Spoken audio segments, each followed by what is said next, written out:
यहाँ पे देखिए ये जो लोगो बना दिया गया यहाँ पे, और कुछ इस टाइप का मिलता था पहले। ये काफ़ी अच्छी चीज़ दी हुई है, अभी जो है इन्होंने इम्प्लीमेंट कर दिया है, पहले नहीं आता था। लेकिन 2024 वाले मॉडल पे कोई डिस्काउंट चल रहा है कि नहीं, या फिर तो वो पहले वाला वेरिएंट खड़ा है, 2024 वाला वेरिएंट खड़ा है कि माइलेज कितना मिलता है इस बाइक में। देखिए कुछ इस टाइप का। So hello guys, welcome back to my channel the roaming road. So आज हम आपके लिए लेके आ गए हैं कावासाकी Z900 न्यू 2025 वेरिएंट का रिव्यू, वॉक अराउंड रिव्यू होने वाला है ये। और मेरे सामने आप देखेंगे ना, तो वो पहले वाला वेरिएंट खड़ा है, 2024 वाला वेरिएंट खड़ा है। इससे क्या क्या डिफरेंस है न्यू वाली में, ये आज हम जानने की कोशिश करेंगे। चलिए स्टार्ट करते हैं हेडलाइट से। तो हेडलाइट आप देख लीजिए, ओल्ड वाली का हेडलाइट का सेटअप कुछ ऐसा था, ऐसा कुछ हेडलाइट आपको मिल जाता था। और नई वाली में आप देखेंगे तो हेडलाइट का सेटअप अब चेंज कर दिया गया है। हेडलाइट का सेटअप कुछ इस टाइप का कर दिया गया है, और ये दिखने में आपको कैसा लग रहा है आप ज़रूर कमेंट सेक्शन में बताइए। यहाँ पे इसके DRLs है और यहाँ पे इसका हेडलाइट है। मैं आपको ऑन करके दिखा देता हूँ कि ये दिखने में कैसा लगेगा। कुछ इस टाइप का दिखने में लगेगा। देखिए ये जो है ना, यहाँ पे DRLs है, और ये जो है ना, ये हेडलाइट्स है। पास लाइट ऑन करके आपको दिखाता हूँ कि पास लाइट ऑन करने के बाद देखिए कुछ इस टाइप का इसका इस टाइप का ऐसा कुछ मैकेनिज्म है। और this is low beam. Okay, ये लो बीम हो गया, ये हाई बीम हो गया, and this is only DRL। सो कुछ इस टाइप का हेडलाइट का सेटअप है। अब फटाफट देखते हैं नेक्स्ट चेंज क्या आया है। नेक्स्ट चेंज आया है इसके टायर्स में। टायर्स आप देखेंगे तो सामने ना 120 सेक्शन का टायर आपको मिलता है, और इसके सेक्शन आप देख लीजिए पास से। ये 120 सेक्शन के टायर है, 120, 70, R17 रेडियल टायर्स मिल जाते हैं। और यहाँ पे ना तो रियर वाले टायर में देखेंगे क्या चेंज हुआ है। यहाँ पे आपको 180/55 सेक्शन के टायर मिलते हैं, ये भी आपको रेडियल मिल जाते हैं, और 17 इंच के अलॉय मिल जाते हैं इसमें। यहाँ पे देखेंगे तो ये स्पोर्ट्स मैक्स लिखा हुआ है, स्पोर्ट्स मैक्स, ठीक है। डनलप की तरफ से आते हैं फ्रंट वाले और रियर वाले दोनों। अब नेक्स्ट चेंज की तरफ बढ़ते हैं कि नेक्स्ट चेंज क्या हुआ है। देखिए ये 2024 वाला मॉडल है, और इसको ना आप ऊपर से दिखाइए आप कि ये आपको कुछ इस टाइप का यहाँ पे इसको ब्रॉडनेस मिलेगा। आपको ब्रॉडनेस कुछ इस टाइप का मिलेगा। सीट आपको कुछ इस टाइप की मिलेगी, और सीट आप देख लीजिए, स्प्लिट सीट पहले भी आती थी, ठीक है। आप अच्छे से यहाँ पे सीट दिखाइए और इसका ब्रॉडनेस दिखाइए। टैंक कुछ इस टाइप का मिलता था। नई वाली देखेंगे, चलिए नई वाली में आपको डिज़ाइन में क्या चेंज आया है मैं दिखा देता हूँ। देखिए इसको अगर ऊपर से दिखाएंगे ना, तो आपको ये थोड़ी ज़्यादा नैरो लगेगी। इसका सीट जो है ना, यहाँ से आपको थोड़ा सा ज़्यादा नैरो लगेगा। यहाँ पे भी स्प्लिट सीट्स ही मिलते हैं। यहाँ पे कावासाकी का लोगो, यहाँ पे देखिए ये जो लोगो बना दिया गया है, यहाँ पे ये एम्बलम टाइप का है, यहाँ पे आप दे दिया गया है। और टैंक का यहाँ पे देख लीजिए, ये वाला डिज़ाइन है ना, ये थोड़ा सा और एक्सेसिबल बना दिया गया है, ताकि आपके पैर जो है ना नीचे आराम से पहुँच जाए, ईजिली एक्सेसिबल हो जाए ये बाइक। और टैंक का जो विड्थ है, ये भी थोड़ा सा 19-20 का फ़र्क दिखेगा आपको, कि थोड़ा सा ये नैरो कर दिया गया है। सो गाइस चलिए जल्दी से मैं आपको बैठ के दिखाता हूँ कि न्यू वाली Z900 में बैठने में अर्गोनॉमिक्स में क्या चेंज हुआ है। देखिए सीट हाइट जो है ना, दोनों की ऑलमोस्ट सेम ही है, 820 के आसपास है। अब ये न्यू वाली है, न्यू वाली पे मैं बैठ के आपको दिखाता हूँ कि 5'7" के हाइट के अकॉर्डिंग आप देखिए ऑलमोस्ट मेरे 50% पैर पहुँच जाते हैं, 50% टोज़ एंड हील्स जो है ना 50% अप रहते हैं। तो इस टाइप का कुछ पोस्चर बनता है। बाइक का जो कर्व वेट है 212 kg के आसपास है, 212 kg के अराउंड है, जिसके हिसाब से ये ज़्यादा हैवी फील नहीं होती है। इतना ज़्यादा कुछ डिफिकल्टी नहीं हुई मुझे बाइक उठाने में। ओल्ड वाली पे मैं आपको बैठ के दिखाता हूँ, 2024 वाला जो वेरिएंट है, ठीक है। तो इस पर आप देखेंगे तो इस पर पोस्चर कुछ इस टाइप का बन रहा है, और इस पर भी ऑलमोस्ट मैं बोलूँगा कि सिमिलर ही पोस्चर है, ठीक है। मेरा वही 50% पैर नीचे पहुँच रहा है, 50% टोज़ मेरे टच हो रहे हैं, और ये जो है ना थोड़ी सी ब्रॉड लग रही है। अभी जो है ना थोड़ा सा और कॉम्पैक्ट कर दिया गया है। तो ये जो ओल्ड वाला मॉडल है 2024 वाला, ये थोड़ा सा मुझे ब्रॉड लग रहा है as compare to the new one.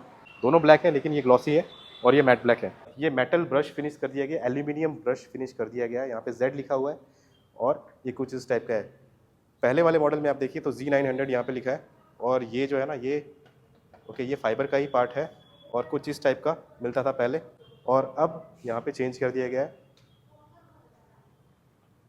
Next difference इसके फ्रंट ब्रेक्स में है। देखिए फ्रंट ब्रेक्स आप देख लीजिए कि ये 300 mm के डिस्क हैं, काफ़ी भारी भरकम बड़े हैं, और डुअल डिस्क मिल जाते हैं। यहाँ भी मिलते हैं आपको, देखिए दोनों साइड मिलते हैं। यहाँ पे इसका डिज़ाइन देखिए आप, हम डिफरेंस देखेंगे। डिज़ाइन यहाँ पे अब ऐसा कर दिया गया है, this is rounded disc, 300 mm के rounded disc with more holes. यहाँ पे देखेंगे ना, ये होल्स का इंटेंसिटी बढ़ा दिया गया है। और अब जो कैलिपर्स मिलते हैं आपको, ये फिक्स्ड कैलिपर्स मिल जाते हैं, रेडियल कैलिपर्स मिलते हैं। यहाँ पे आप देखेंगे ना, तो ये रेडियल कैलिपर से निसिन की तरफ से आते हैं, और ये सस्पेंशन में कुछ पैरेलली ऐसे फिक्स हो गए हैं, ठीक है। और 4 पिस्टन कैलिपर के साथ यहाँ भी आते हैं, और उस साइड भी, इस साइड पे आपको 4 पिस्टन्स के साथ ही आते हैं। सिंटर्ड ब्रेक पैड के साथ ही आते हैं, ठीक है। ब्रेक की स्टेबिलिटी और ब्रेकिंग स्टॉपिंग पावर को ना ये इंक्रीज़ कर देते हैं, बढ़ा देते हैं, ठीक है। तो स्टॉपिंग पावर इंक्रीज़ हो गया है डिज़ाइन चेंज करने की वजह से। ओल्ड वाली में देखेंगे 2024 के मॉडल में, तो यहाँ पे भी आपको रेडियल कैलिपर्स ही मिलते थे विद सिंटर्ड ब्रेक पैड्स, दोनों साइड मिलते थे। यहाँ पे आपको पेडल डिस्क मिलता था पहले, और ये जो है ना कुछ इस टाइप का डिज़ाइन था, और ये आपको फ्लोटिंग मिलते थे, ठीक है। इसका कनेक्शन कुछ इस टाइप का ऐसे है। न्यू वाली में चेंज कर दिया गया थोड़े और स्टेबल और थोड़े और ब्रेकिंग पावर इंप्रूव करने के लिए। इसका टेल लाइट का डिज़ाइन अब चेंज कर दिया गया है। टेल लाइट का डिज़ाइन कुछ इस टाइप का कर दिया गया है। आप देखिए पास से अगर देख लेंगे ना तो कुछ इस टाइप का डिज़ाइन आपको अब मिल जाएगा, और दिखने में काफ़ी अच्छा लग रहा है, काफ़ी बढ़िया लग रहा है। पर्सनली मुझे तो काफ़ी अच्छा लग रहा है। ओल्ड वाली में आप देखेंगे कि ओल्ड वाली में कैसा था पहले। सो ये 2024 वाले मॉडल में कुछ इस टाइप का टेल लाइट का डिज़ाइन था पहले, और ये देखिए कुछ इस टाइप का था, और अब न्यू वाली में ना थोड़ा और वाइड कर दिया गया है, तो वो दिखने में काफ़ी ज़्यादा अच्छा लग रहा है। नेक्स्ट डिफरेंस आप यहाँ पे देखेंगे, ये देखिए इसका गियर देखिए आप, यहाँ पे आप by directional quick shifter add कर दिया गया है, quick shifter plus auto blipper, मतलब आप डाउन शिफ्ट भी कर सकते हैं और आप शिफ्ट भी कर सकते हैं। अब देखते हैं कि नेक्स्ट डिफरेंस क्या है। नेक्स्ट डिफरेंस आप देखेंगे तो इसका थ्रॉटल जो है ना अब राइड बाय वायर टेक्नोलॉजी के साथ आता है, ठीक है।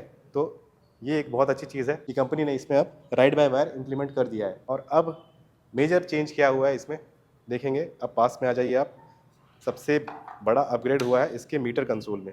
यहाँ पे 5 इंच का TFT कंसोल आपको मिलेगा, और अब जो है ना आप देखेंगे तो इसका लेआउट भी आप चेंज कर सकते हैं। अभी आपको वाइट दिख रहा है, इसको आप ब्लैक भी कर सकते हैं। और यहाँ पे कुछ इस टाइप का मीटर कंसोल बड़ा सा आपको मिल जाएगा, और यहाँ पे ना सारे आपको सिंबल्स मिल जाएंगे। यहाँ पे जो ये सिंबल्स होते हैं ना, या गियर पोजीशन इंडिकेटर, मेल फंक्शन वगैरह, कूलेंट ऑयल वगैरह का इंडिकेशन यहाँ पे मिलेगा। यहाँ पे ABS का सिंबल है। ऑब्वियस सी बात है कि ये डुअल चैनल ABS के साथ ये बाइक आती है। तो यहाँ पे आपको राइडर लिखा हुआ दिखेगा, उसके नीचे पावर एंड उसके नीचे KTRC, ठीक है। KTRC means Kawasaki traction control system. अब यहाँ पे ना पावर में आपको 2 ऑप्शन मिलेंगे। ये F जो है फुल है, and there is one more option, मैं आपको दिखाता हूँ। देखिए पावर में, देखिए इसको टॉगल करने के लिए ना आपको यहाँ पे जॉयस्टिक दिया हुआ है। देखिए जॉयस्टिक कुछ इस टाइप का है। देखिए इसकी क्वालिटी की हम बाद में बात करेंगे, अभी मैं आपको बताता हूँ कि जॉयस्टिक से करना क्या है। यहाँ पे आपने सेलेक्ट किया, सेलेक्ट करने के बाद ये पावर के अंदर एंटर हो जाएगा। देन उसके बाद you can set it to L और F। L means low power, F means full power. तो इसमें पावर आपको 124 PS की पावर मिल जाती है। अगर आप F पे रखोगे तो 124 फुल पावर मिलेगी आपको, और अगर आप L पे कर दोगे ना that means low power, that means आपको हाफ पावर ही मिलने वाली है। सो अगर आप न्यू राइडर हो, कम सीसी की बाइक से आ रहे हो, तो आप L पे रख के चला सकते हो। आपको इतना पावर नहीं चाहिए, सिटी में चलाना है तो आप L पे रख के चला सकते हो। तो ये काफ़ी अच्छी चीज़ लगी मेरे को। अब यहाँ पे आप देखेंगे तो ये KTRC 3 पे मैंने सेट किया है। तो 3 पे सेट करने का मतलब ये है, देखिए इसमें 3 लेवल दिए हुए हैं। 3 पे सेट करने का मतलब it is on highest sensitivity. That means आपको जो ट्रैक्शन कंट्रोल का सेंसिटिविटी है, जो ट्रैक्शन कंट्रोल का इन्वॉल्वमेंट है, तो वो आपको ज़्यादा मिलेगा जब आप 3rd पे रखोगे। वेराज अगर आप 1 पे सेट कर दोगे तो ट्रैक्शन कंट्रोल का इंटेंसिटी, आप जो ट्रैक्शन कंट्रोल का जो इन्वॉल्वमेंट है वो थोड़ा सा लोअर डाउन कर सकते हो। जैसे मैंने टुआनो का रिव्यू किया था, उसमें भी ये चीज़ मिल जाती थी। वहाँ पे एप्रिलिया ट्रैक्शन कंट्रोल था और यहाँ पे कावासाकी ट्रैक्शन कंट्रोल है, तो सेम चीज़ है। सो गाइज अगर आप इस मोड के बटन को क्लिक करोगे ना, ये जो ऊपर नीचे वाले मोड है, तो ये साइड में आप देख रहे हो ना, इस साइड में यहाँ पे यहाँ पे यहाँ पे, तो यहाँ पे ये टॉगल करते रहेगा, ठीक है। तो अगर मैंने इसको नीचे वाला बटन क्लिक किया है तो ये अभी इस पे चला गया है। आप देखोगे तो ये एवरेज वाले पे चला गया है, लेफ्ट साइड राइट साइड वाले पे चला गया।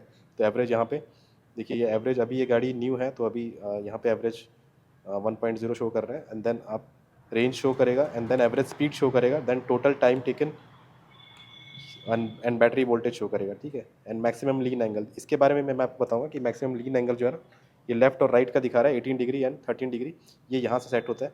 तो इसके बारे में मैं आपको बताऊंगा थोड़ी देर में। तो नेक्स्ट मैंने क्लिक किया तो नेक्स्ट आपका यहाँ पे शिफ्ट हो गया। देन यहाँ पे आप देखेंगे तो यहाँ पे trip A, trip B, and then ये कूलेंट का टेम्परेचर हो गया, एंड देन ओडोमीटर हो गया, ठीक है। तो ये सारी चीज़ें ये लेफ्ट साइड वाले पैनल में आपको मिल जाएंगी। अब हम ऊपर जाएंगे, वापस से देखेंगे आप कहाँ पे शिफ्ट होता है ये। तो शिफ्ट करने के लिए आपको थोड़ा लॉन्ग प्रेस करके रखना है। ये मोड बटन है ना, इसको आपको लॉन्ग प्रेस करके रखना है, तो ये टॉगल हो जाएगा ऊपर साइड में, ऐसे ही टॉगल होता रहेगा। अब यहाँ पे ये देखेंगे तो ये रोड मोड पे चला गया, स्पोर्ट्स हो गया, देखिए रोड हो गया। एंड अगेन मुझे रेन करना है तो रेन हो जाएगा, लॉन्ग प्रेस, अगेन राइडर, ठीक है। राइडर में आपको ये दोनों ऑप्शन दिखेंगे आपको, पावर एंड ट्रैक्शन कंट्रोल का। फिर से अगर मैं लॉन्ग प्रेस करता हूँ तो अगेन इसका मोड चेंज होना चाहिए, देखिए अगेन इसका मोड चेंज हो गया, ठीक है। तो अब हम यहाँ से आप देखेंगे तो यहाँ पे आपको टाइमिंग दिखाता है, तो यहाँ पे टाइमिंग सेट करने का ऑप्शन है।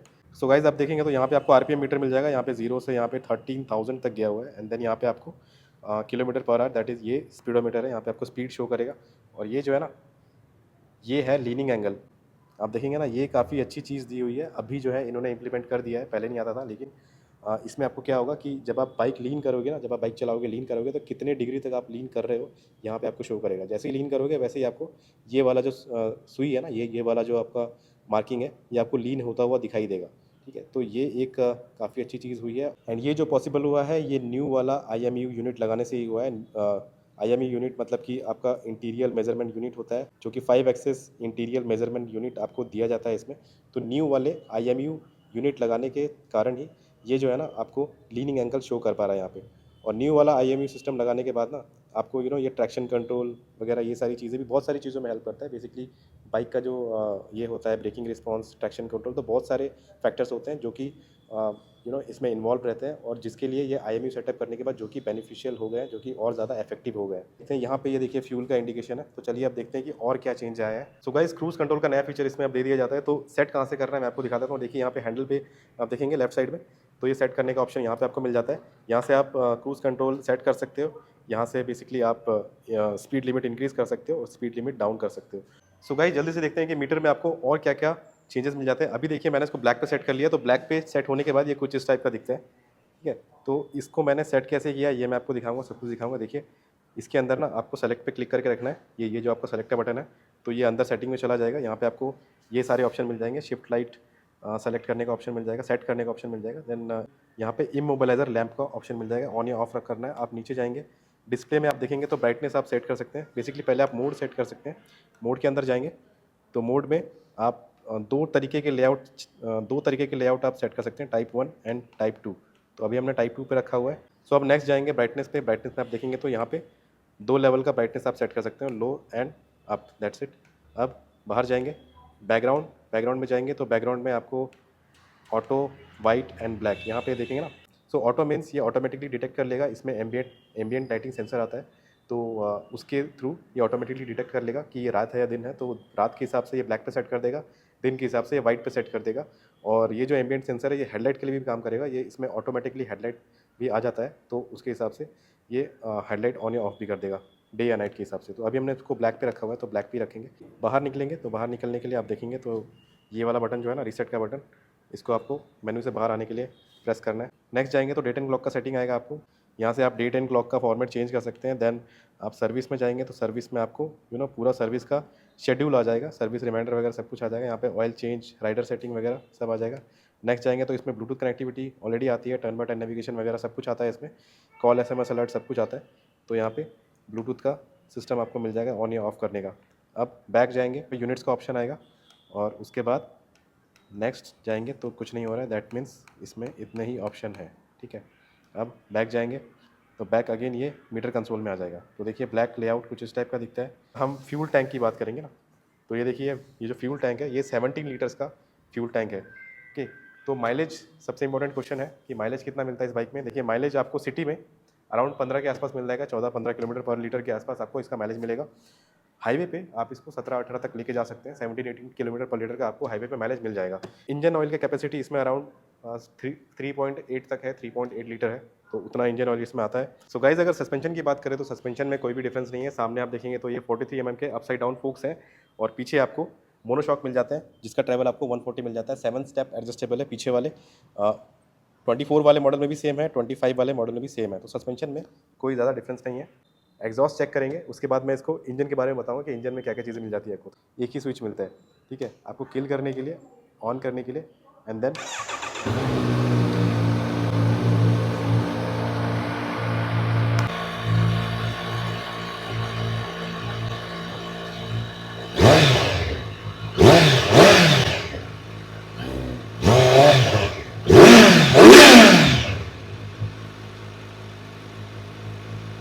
चलिए गाइस एक बार और सुनते हैं, विदाउट माइक सुनते हैं। माइक से तो आपको इतना समझ नहीं आएगा, लेकिन माइक निकाल के आप सुनते हैं कि एग्जॉस्ट साउंड कैसा है, रॉ एग्जॉस्ट साउंड।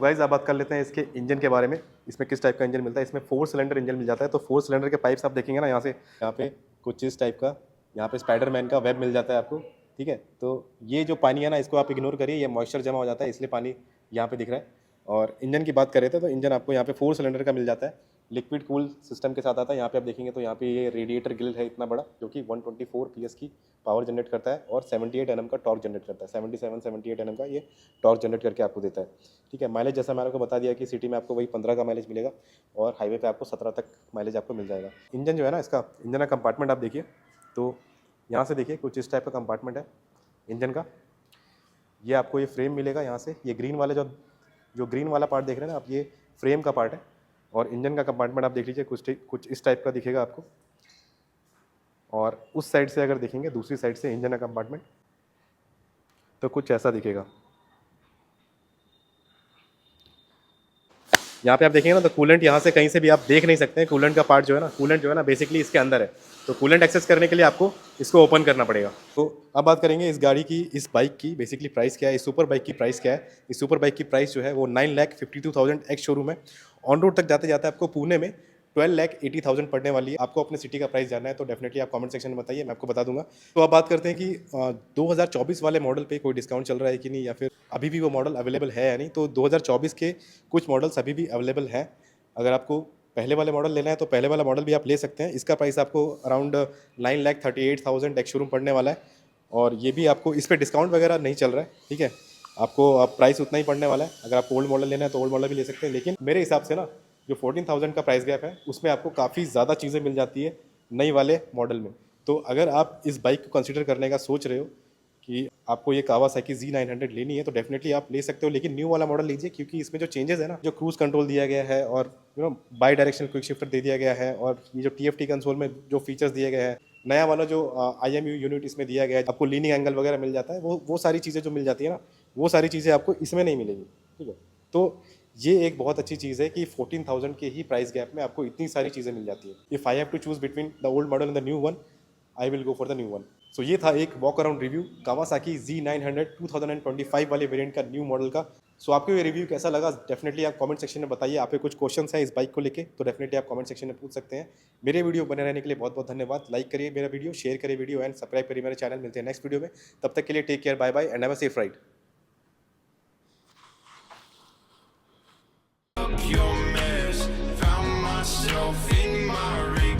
और इसमें क्या क्या चेंजेस आए हैं फटाफट हम जानेंगे। और जितना मैं तेज़ बोल रहा हूँ उतना ये लोग भी तेज़ बोल रहे हैं, ठीक है। कावासाकी का लोगो बना दिया गया। अब यहाँ पे देखिए ना, लोगो यहाँ पे देखिए, ये जो लोगो बना दिया गया यहाँ पे, इतना घूम के आने की क्या जरूरत है, वहाँ से भी दिखा दें।